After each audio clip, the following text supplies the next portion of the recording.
All right. Okay, so what did we learn before? We got to get out of this exile. We're in exile. We got to get out.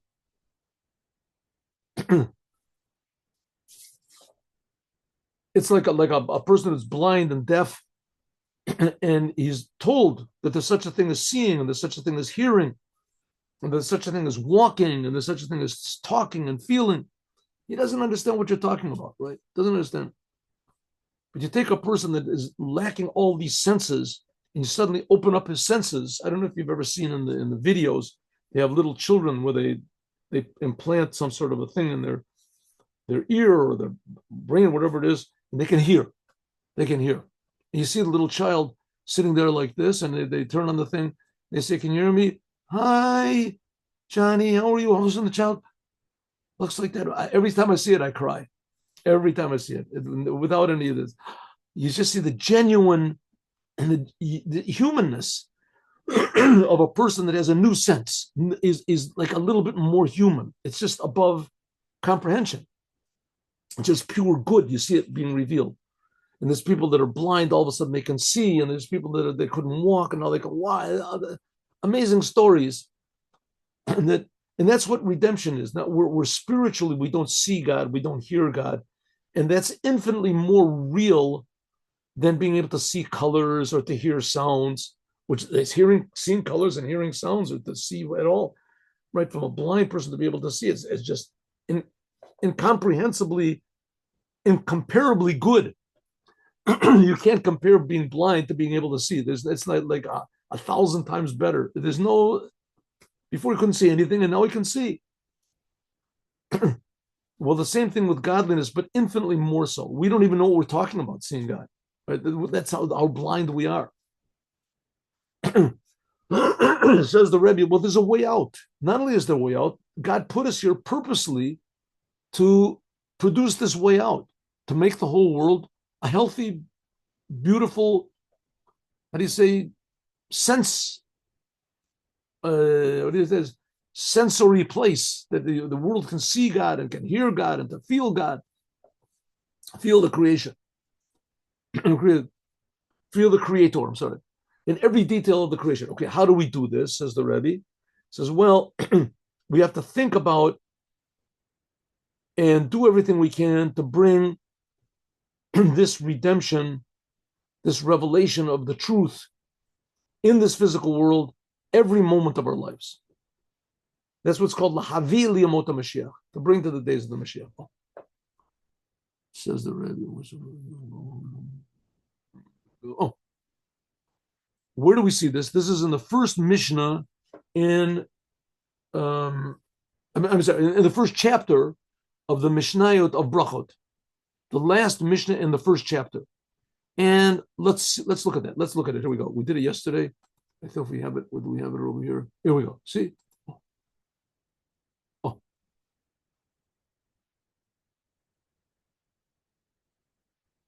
One minute. One minute. There it is. Okay. So here's Mishnah Brachos, the first Mishnah, the first chapter. This is the first chapter. First Mishnah, second Mishnah, third Mishnah, fourth Mishnah, fifth Mishnah. And this fifth Mishnah says we talk about going out of Egypt in the nighttime. Rabbi Elazar ben Azariah, he was appointed that day. He was appointed to be the Nasi of Israel, the leader of the Sanhedrin, consequently the leader of the Jewish people. And he said, I am like 70 years, and I did not merit that I should get the law passed that we should say the third chapter of Shema, which third chapter of Shema contains going out of Egypt, that we should say it in the nighttime until Ben Zoma came along. And Ben Zoma said, you have to remember the day of going out of Egypt, the third chapter of the Tanya, all the days of your life, the third chapter of the Shema, the third chapter of Shema, I'm sorry, the third paragraph of Shema, that you should say it. It says you should remember going out of Egypt all the days of your life. We say the third we say the third paragraph of Shema in the daytime. The days, that's the daytime. All the days of it, that's even the nighttime. You should say going out of Egypt even in the nighttime. In the third paragraph of the Shema, you should say it even in the nighttime. Said Ben Zoma, and the rabbis say all the days of your life is in this world, and all the days of your life is talking about even in the days of the Mashiach. And that's what the Rebbe is talking about. That the rabbi said all the days of your life is to bring to the days of the Mashiach. Here we're talking about, right, ostensibly we're talking about just the third paragraph of Shema Yisrael. But let's take this, if you want to call it out of context or in real context, that the wise men say, the rabbis say that all of the days, kol yamei chayecha, all of the days of your life should be lahavi, to bring to the days of the Mashiach. That's what we're talking. Okay. Who said this? Rabbi Elazar ben Azariah. When did he say that? On the day that he was appointed to be the Nasi. So here we go. Let's go. That this whole idea that we said before of Rabbi Elazar ben Azariah. And if you remember, we learned yesterday that Elazar ben Azariah is talking about two types of help from God. El Azar means God helps, and Azar Yudke means that God helps. So that he's the help of God, the son of the help of God. That's Rebbe Elazar ben Azariah. That was the day that Rebbe Elazar ben Azariah was appointed. There's a story in the Talmud. A story in the Talmud. And we said this before, the story in the Talmud. What's the story in the Talmud? We had it before, right? And that on that day, I want to see the story here. Let's look at the story. One second. Where is it? 17. Here it is. In Brachot. That's where this whole story occurs. In the Talmud in Brachot. So it says, on that day, one second. Let's see if I can get back to this thing we're in. Let me get back. There we go. It says, on that day, okay, the day that Rabbi Elazar ben Azariah was appointed, but he was appointed to be the Nasi, the head of the Jewish people, the head of the Sanhedrin. What happened is, it says that Rabbi Shimon ben Gamliel, he was the head before him, and he was very, very strict. He only let people in to learn in the place of learning, into the big academy of learning, only people that were fit, that were truly religious, and that they were geniuses. They sat and they learned all the time, and they understood what they were learning. Only those people who were really met all the criteria for being a Talmud scholar. It says the day that Rabbi Elazar ben Azariah became the head, Solku Shomri Petach, he removed the guards from the entrance, and he said, anyone who wants to can come in. You have a thirst to learn, you don't have to have any ability. You want to learn, come in. Rabban Gamliel, he announced and he said, Call Talmid she'ein tocho kabaro, any pupil that is not his inside, is not like his outside. In other words, your outside is you want to be a scholar, but the inside you're not.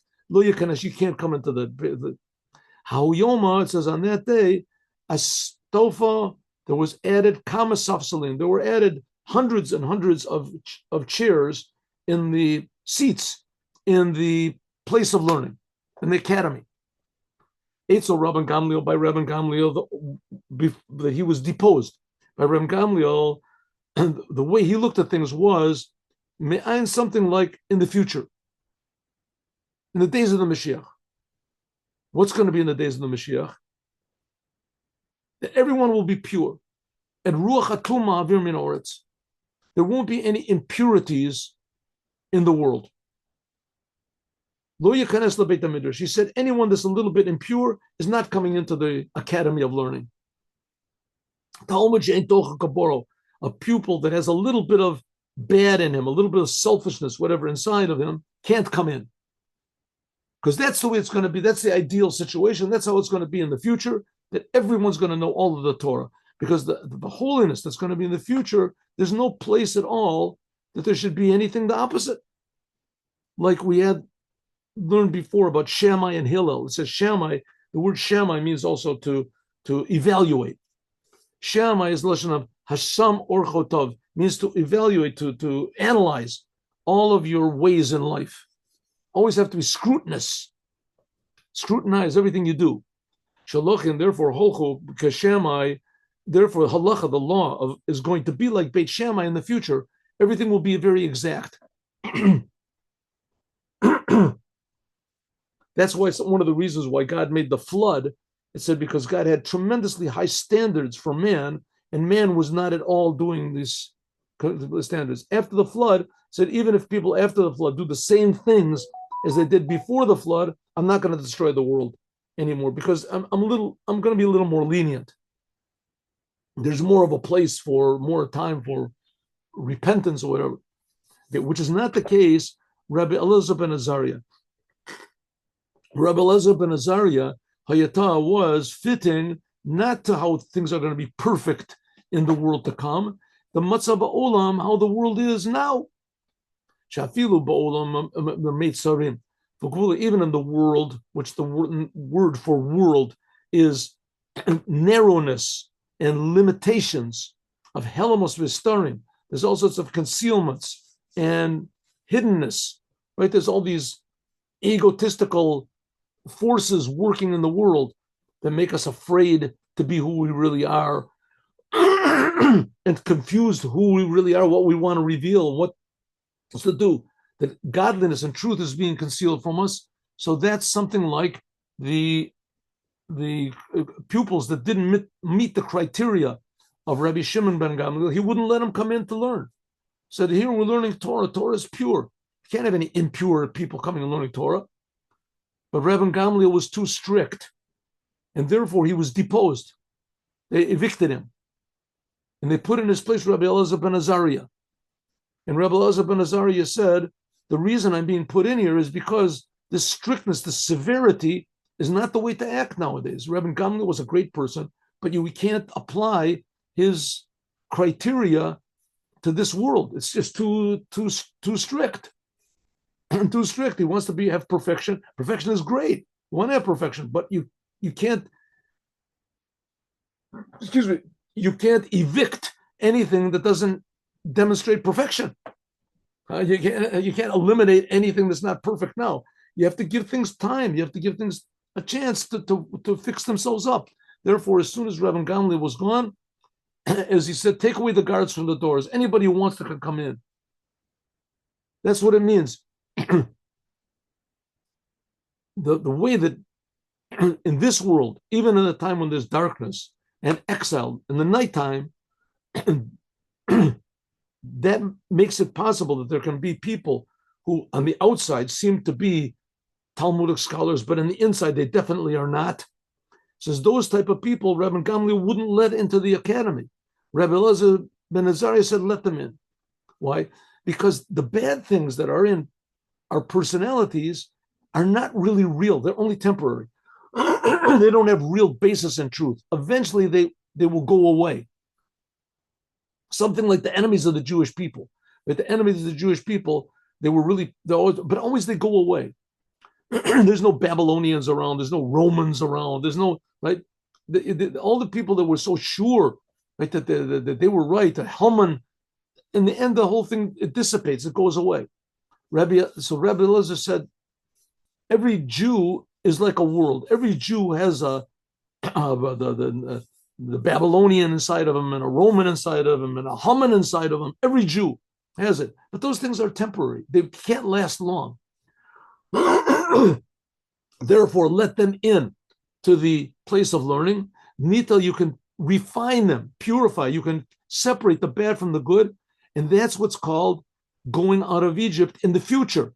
When the Jews went out of Egypt in the past, they had to destroy all the bad. Egypt was decimated. But the future, it's not going to be that way. In the future, it's not going to be that way.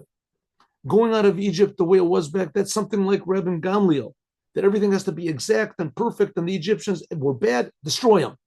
But in the future, it won't be that way, because you won't have to destroy the bad. The bad will go away. It'll erase itself, so to speak. And therefore, in that day, Salkuhu Shomri, he removed all of the guards from the door, and he gave any pupils that wanted to come in. That's the Indian of a Nasi. A Nasi means that a true leader means that he wants to include everyone. He wants to include, to increase pupils, increase people that are holy in the Jewish people. Increase the learning of Torah.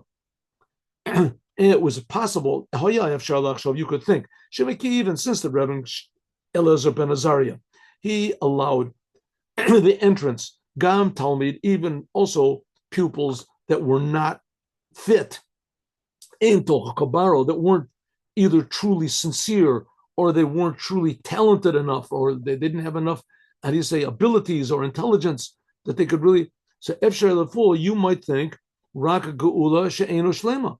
If so, Rebbe Elazar ben Azariah, he was letting all sorts of riffraff come into the place of learning. So you might think, okay, he could make a redemption, but it's not going to be a very wholesome one. I mean, you got all these people that all these personality blemishes and imperfections in them. You're going to include them. So, okay, there'll be a redemption, but it's not going to be a really good one.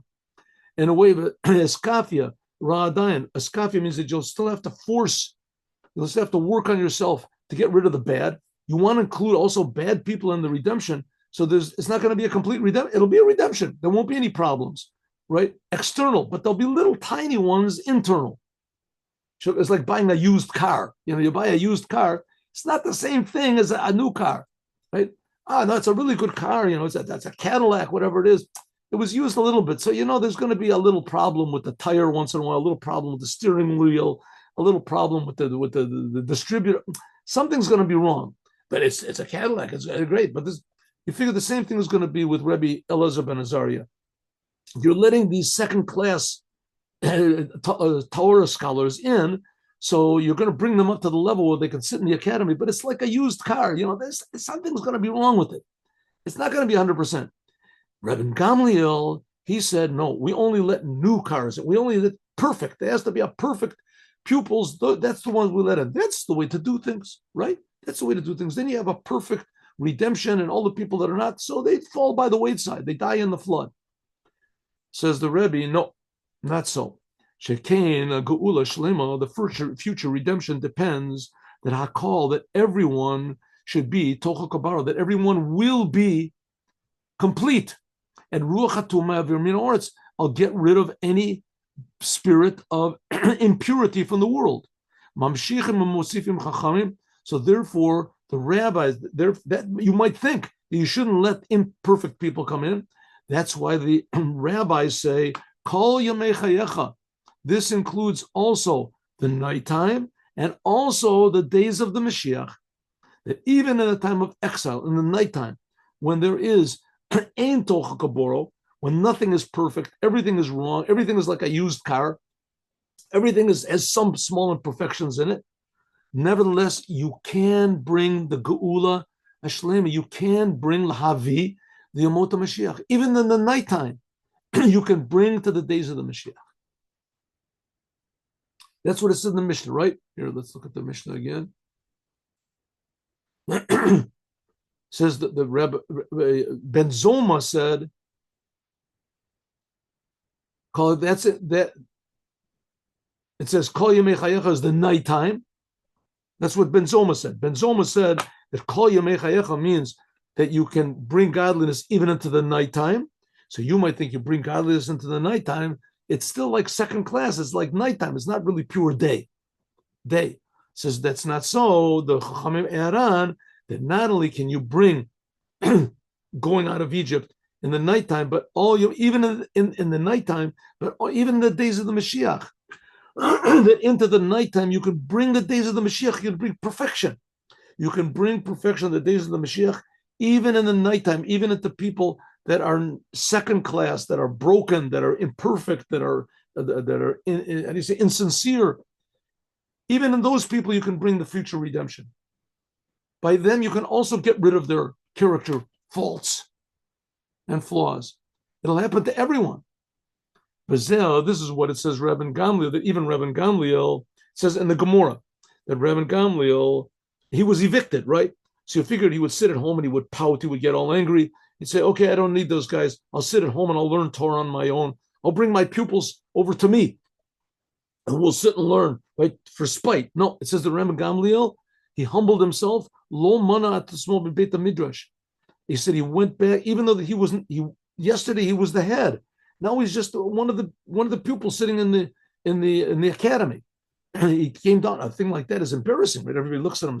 There he is. There he is sitting on. But he didn't care. Rebbe Gamliel did not refrain from going and learning in the academy. Why? Because Rebbe Eliezer ben Azariah he brought about that even Rebbe Gamliel, that he was the greatest of the great, that his service of serving God was like in the days of the Mashiach. He had already reached this level, and that's why he only took pupils that were like him. And that Rebbe Gamliel, he agreed that Rebbe Eliezer ben Azariah was right, that you can't demand perfection immediately. You can take people that are even imperfect, and you can bring them to a level of perfection. He agreed to the fact that Rebbe Eliezer ben Azariah gave permission for pupils that were not 100% fit to come into the Beit HaMidrash. Okay, what's the Rebbe trying to point out over here? He's trying to point out the attitude of Rebbe Eliezer ben Azariah is the one that brought to this idea of all the days of your life you should bring to the days of the Mashiach. It's an obligation, but it's also a promise that all of the days of your life, even in the nighttime, even in the darkest situations that there are in the world, you can bring to the days of the Mashiach. The situation where we are in now, right?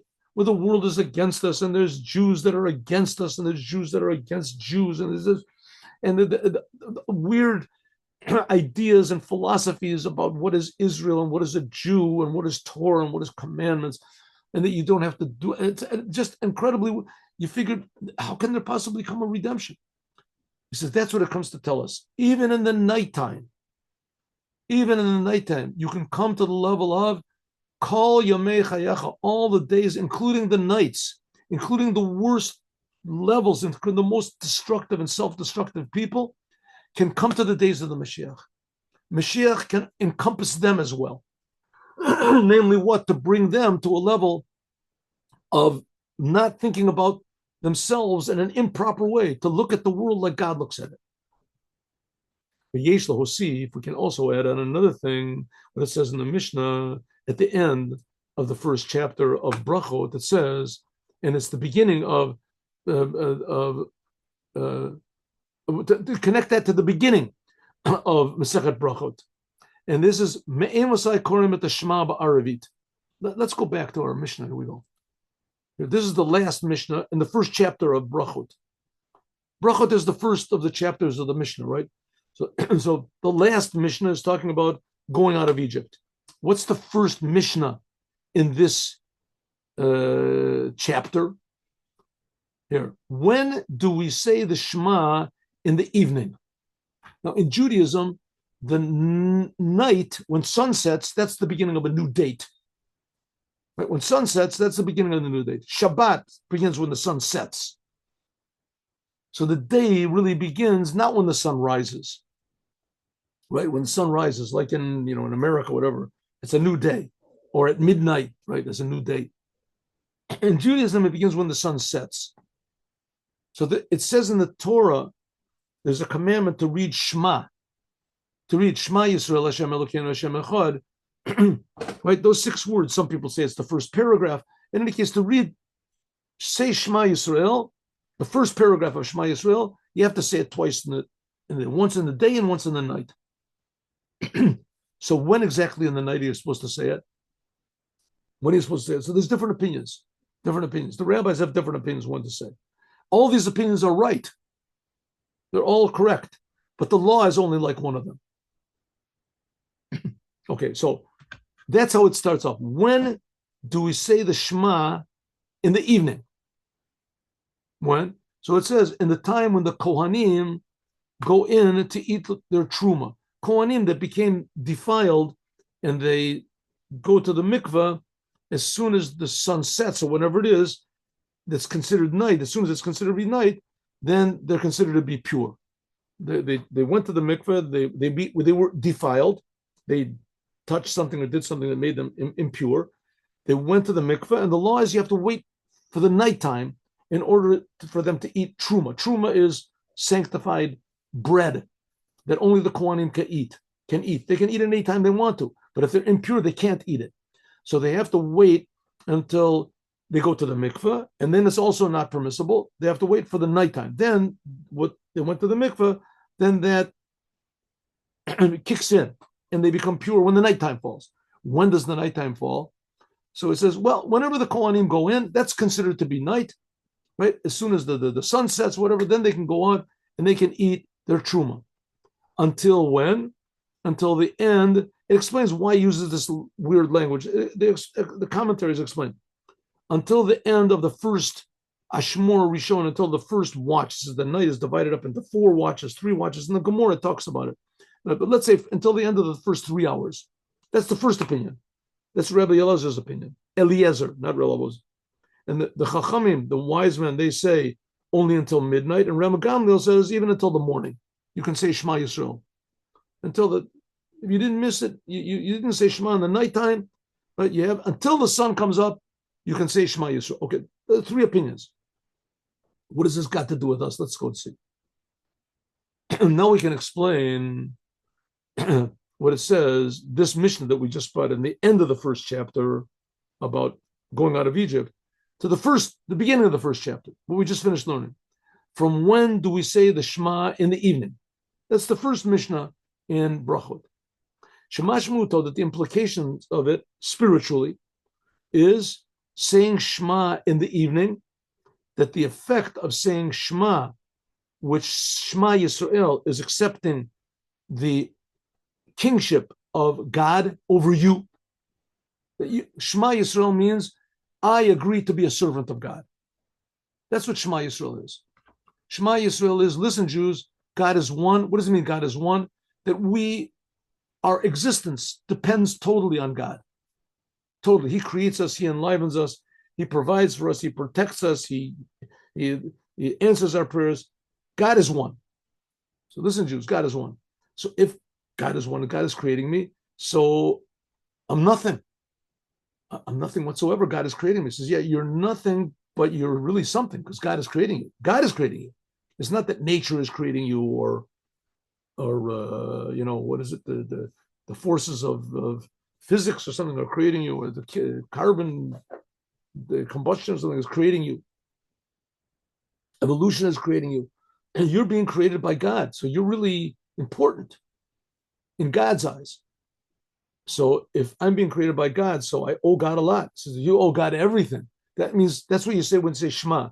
When I say Shema, I'm saying I owe you, God. I owe you everything, God. Thank you. Thank you for creating me. Thank you for creating me. I want to be your servant. I want whatever you tell me to do, I'll do. Right? It says that's the whole idea of Shema in the evening, that we accept ourselves the yoke of the kingship of heaven in the way of Me'emosai. Me'emosai korim et Shema. Right? That's how we say it is. Look at here. Me'emosai. From when do we call the Shema? That's Aramaic, Me'emosai. But Ema also means fear, to be afraid. Me'emosai korim et Shema. So you're supposed to accept the Torah from and be a servant of God from fear. Ema. Afilu ba'arvim, even in the evening. Now, usually fear is not a good thing. But if you think about it for a second, fear is a very, very good thing. If you've ever driven in a car in the street, right? So you see an amazing thing that you're driving the car 30 miles an hour, 40 miles an hour, and there's people coming in the opposite direction, and they're driving as fast as you. And if one person knocks into the other frontally, then combined together, that's like going into a wall at 60 miles an hour. Your chances of surviving are not, of coming out unscathed are almost zero. And here, every day, people are whizzing by each other, right? Hundreds of cars going this way, hundreds of cars going that way, and everybody stays in their line. Why? And fear. Fear, healthy fear. Healthy fear. All you have to do is just go like that. That's all. No big deal. Move your hand like that. But nobody does it. Who would do a thing like that? Why don't you do it? Hey, you're scared. Hey, you're afraid. Says, yeah, I'm scared. Well, I don't want to die. It's a healthy fear that keeps everybody in the proper, right? A healthy fear. People don't take a pencil, stick it in your eye. Why? Healthy fear. Nobody wants to do it. That's stupid. Who would do a thing like that? So fear can be a very good thing. Fear, if it's a healthy fear, fear means that you don't want to do things that are destructive. You want to avoid things that are destructive. Fear. According to God, any of the prohibitions of the Torah, that's destructive. You're cutting off your connection with your creator. God's creating you. I'm going to go against God. It's like driving on the wrong side of the street, a million times worse, right? The street doesn't create me here, that God is creating me. I'm going to go. So a person should have a healthy fear of God. Not that I don't want to go against God because God is going to burn me, he's going to kill me, he's going to do this. No, I don't want to go against God. God is so good, he's creating me. How can I go against him? So that's what it means to have a healthy fear, ba'arvim, in the evening, in the darkness of exile. That's the whole idea of the end of the beginning of the first chapter of the Mishnah, Brachas, the beginning and the end. The beginning is connected to the end. And now it's Sofim B'Techilasim, that the end, talking about Mashiach, is connected to the beginning. Having fear of God, Mazkirim, going out of Egypt, that's the end, and Kriya Shema in the beginning of the first chapter of the Mishnayos. The first chapter starts off with reading the Shema in the nighttime. And the last Mishnah in this chapter is talking about going out of Egypt. That going out of Egypt is the same thing as saying Shema. Same thing. There's chapter 47 of the Tanya, the shortest chapter of the Tanya. It talks about this. That saying Shema is the same thing as going out of Egypt. Saying Shema, the Shema Yisrael is the same exact point as going out of Egypt, same exact point as Mashiach. What's Shema? Shema is you go out of your false fears, your false loves, your false attachment to yourself, your false attachment to reality. That's called Egypt. Shema Yisrael means suddenly you feel, wow, God is one. God is creating me. All there is God. I'm afraid of doing anything against him. God is so good. How can I go against God? Right? That's what you say, Shema Yisrael. I'm not. You open up your eyes. Wow, why? Wow, that was really a stupid thought. How could I think that? God is not creating me. What are you talking about? Right? Go back into Egypt. All of a sudden, you open up your eyes. All there is me. Right? That's called Egypt. When you were closing your eyes, Shema Yisrael, you go out of Egypt. You suddenly realize, wow, I'm just a creation. God is creating me. Therefore, it says Yetzias Mitzrayim is part of Kriya Shema. In the end of Shema, that's what Rebbe Elazar ben Azariah said. Shehi mitzvah b'fnei atzmo. Going out of Egypt is a commandment every day to remember going out of Egypt, and it's a separate commandment to say Shema Yisrael. The two separate commandments. Why put them together?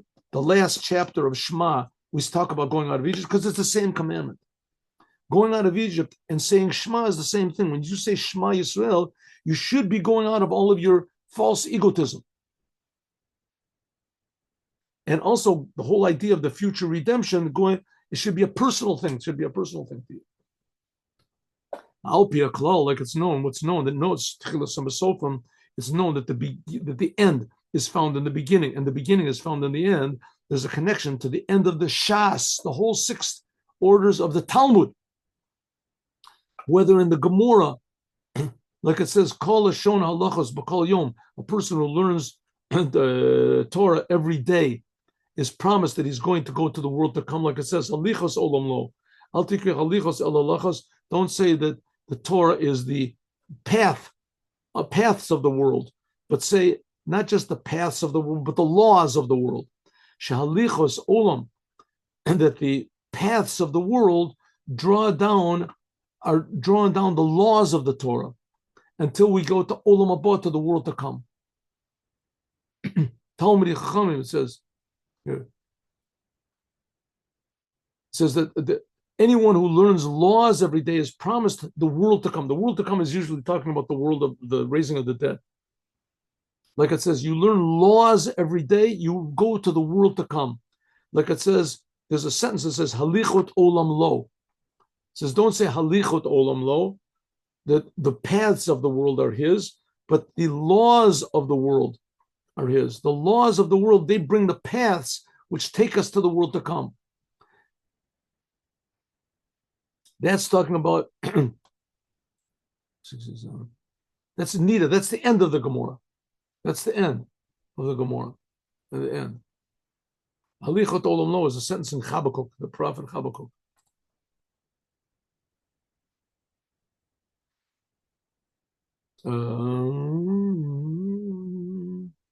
And or in the end, but lo, also in the Mishnah, in the end of the Mishnah in Nida, lo matzah kodesh baruch hu, God did not find a vessel to hold blessings, elo peace, but only peace. Like it says, Hashem ozla moyitain, God will gave power to his people. God will bless the Jewish people with peace.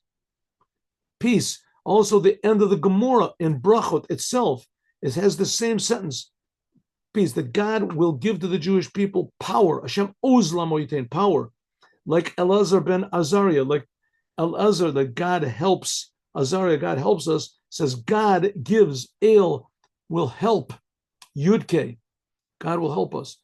Ein oz el Torah. So if you take the beginning of the Talmud and the end of the Talmud, it also talks about the same thing. Serving God properly brings the future redemption.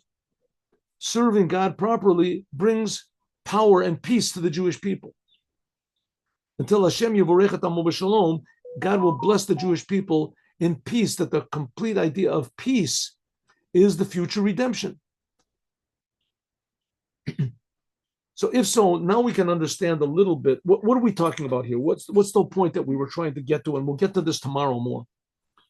The Rebbe asked a question in the beginning of the speech that he gave, and he said that in the Midrash, it says that the beginning of this week's Torah portion, these are the names of the Jews that went into Egypt, is talking about the future redemption. And the Rebbe asked the question, it's obviously not talking about the future redemption. It's talking about the first time the Jews went into exile. What's it got to do with future redemption? So the Rebbe explained to us up to now, and this is where we're going to stop today. What exactly means this future redemption? What is exactly going to happen in the future redemption? And how it is that the future redemption depends on us. The future redemption says there's going to be peace in the world. There's going to be power. There's going to be happiness in the whole world. The world will go out of all of its misconceptions and all of its mistakes. The whole entire world. We'll see that it's God's world. And God is creating everything. And this is accomplished by our trying to achieve this all the time, to bring to the days of the Moshiach even into the darkness in the world, even into the nighttime. And that's how the first chapter of the first law in the Mishnah, it starts off, we have to say Shema in the nighttime. Shema means total awareness of the oneness of God. Shema Yisrael Hashem Echad. Even in the nighttime, even in the darkness where we can't see any godliness, we can't see anything whatsoever. And that's the whole idea, is to bring godliness into every aspect of the world, because the world already is godly. We just have to reveal it. Says that's why it says in the beginning that the names of the Jewish people that went into Egypt was really talking about going out of Egypt. Why? Even though that it's clearly saying this is the names of the Jews that went into Egypt. How is it talking about going out? Well, he says he's giving the same answer as what we had right now. That the whole purpose of the Jewish people is to be in the world and to reveal godliness in every detail of the world by means of Torah and commandments, but especially by means of thinking about Mashiach and the oneness of God that he's going to reveal.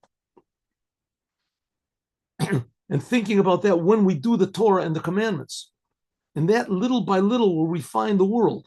Little by little has been already 2,000 years of little by little. So everything basically has been done. And that's what the Rebbe is going to talk about, God willing, tomorrow.